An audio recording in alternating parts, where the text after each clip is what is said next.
Évangile de Jésus-Christ selon saint Jean. Après avoir lavé les pieds de ses disciples, Jésus parla ainsi. En vérité, je vous le dis, un serviteur n'est pas plus grand que son maître, et un messager pas plus grand que celui qui l'a envoyé. Maintenant que vous savez cela, vous serez heureux de mettre cette vérité en pratique.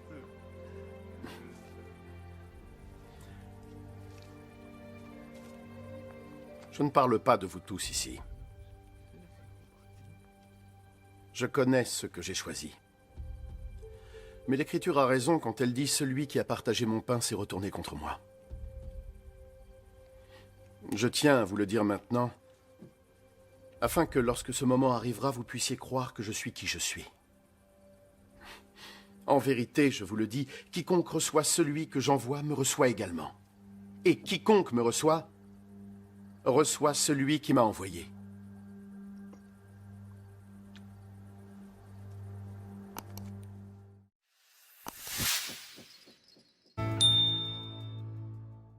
Bonjour à toutes et à tous et merci de votre fidélité. Jésus ne se contente pas de parler, il se mouille. Il engage toute sa personne au service de celles et ceux qui sont sur sa route. Il lave les pieds de ses disciples. Lui, le Maître et le Seigneur, ose vivre en posant des gestes du serviteur. Il se met à la portée d'une humanité qui est loin d'être parfaite. Il s'abaisse devant les hommes et les femmes pécheurs dont certains vont le trahir et le renier. On se souvient quand il disait « Je ne suis pas venu pour les bien portants ni pour les justes, mais pour les malades et les pécheurs. » Oui. Jésus va loin parce qu'il s'identifie aux disciples à qui, malgré leurs faiblesses et leurs infidélités, il confie la mission d'annoncer l'Évangile. C'est pourquoi il peut dire « Si quelqu'un reçoit celui que j'envoie, il me reçoit moi-même. Et celui qui me reçoit celui qui m'a envoyé. » À toutes les infidélités, les trahisons, les coups tordus, les haines et les mépris, à toutes nos déchirures personnelles et communautaires, nos amours et nos amitiés bafouées, Jésus répond par la force de sa miséricorde sans limite.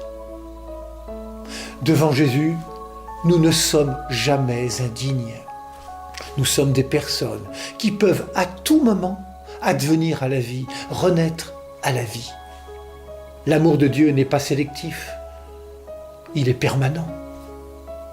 Et puis il y a cette parole de Jésus qui vient laver les pieds de ses disciples. « Heureux êtes-vous si vous le faites, vous aussi. » Dieu nous invite à la même démarche d'humilité pour mettre la main dans le cambouis, pour que personne ne subisse sa vie. Christian de Chergé, moine et prieur du monastère de Tibérine en Algérie, mort martyr, écrivait « D'expérience, nous savons que les petits gestes coûtent souvent beaucoup, surtout quand il faut les répéter chaque jour. Laver les pieds de ses frères le jeudi saint passe, mais s'il fallait le faire quotidiennement et au tout venant. Prendre un tablier comme Jésus, cela peut être aussi grave et solennel que le don de la vie et vice-versa. Donner sa vie peut être aussi simple que de prendre un tablier.